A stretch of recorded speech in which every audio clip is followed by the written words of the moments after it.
Hi, this is Paul here again from Boyle Payroll Project Management, and today I want to give you an update on remote working, a guidance for income tax relief available to remote working, sometimes referred to as e-workers. You will note that in my last video I promised you that I would do a separate video on e-working and tax relief for e-working. So thank you for joining me, and if you want to keep up to date, please don't forget to hit the subscribe button, or if you're watching this on Facebook or any other platform, can you please like Payroll Matters in Ireland. So to begin with, what is remote working? Remote working includes working at home either on a full-time or part-time basis, or working some of the time at home and the remainder in the office. Remote working involves logging into the employer's computer system remotely, sending and receiving emails, data or files remotely, developing ideas, products and services remotely. The arrangements referred to in this video apply only to remote workers. These arrangements do not extend to employees who, in the normal course of employment, choose to bring some work home in the evening or at weekends, etc. So what is a qualifying residence? For the purposes of claiming remote working relief, a qualifying residence is a residential premises, that is, the employee's home, that is also used by the remote worker to perform the duties of his or her employment. Conditions for an employee to qualify as a remote worker. In order to qualify as a remote worker for the purpose of claiming remote working relief in respect of relevant expenses incurred in working from home, the following conditions must be met. There must be an arrangement in place between the employer and the employee under which the employee is required to work from home.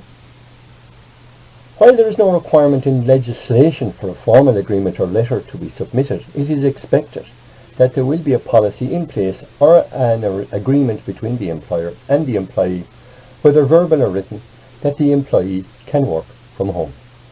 And an employee must be required to work for substantial periods at home. Example 1. Employee does not qualify as a remote worker. Jack works for Horizon Limited. He is the company's IT officer for the North Dublin area. The company is happy for Jack to work from its offices in South Dublin, but Jack prefers to travel from his home in North Dublin to clients' premises and return directly to his home.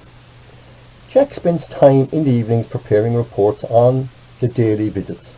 Jack is not a remote worker, as he is not performing substantive duties of his employment at home.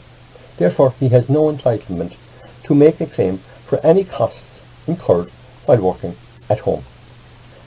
Example 2. Conditions met to qualify as a remote worker. Horizon Limited employs a team of 15 people. The company operates from a small office which only has room for the director and the secretary. There is no room for the team, who are recruited on the basis that they will work from home. The employee on this team can make a claim for relevant additional expenses incurred while working at home. Example 3. Conditions not met to qualify as a remote worker. Mick is a travelling salesman. He leaves his home to visit clients, and on the days where the clients are located close to Mick's home, he may return home early to carry out some work such as inputting invoices on his laptop.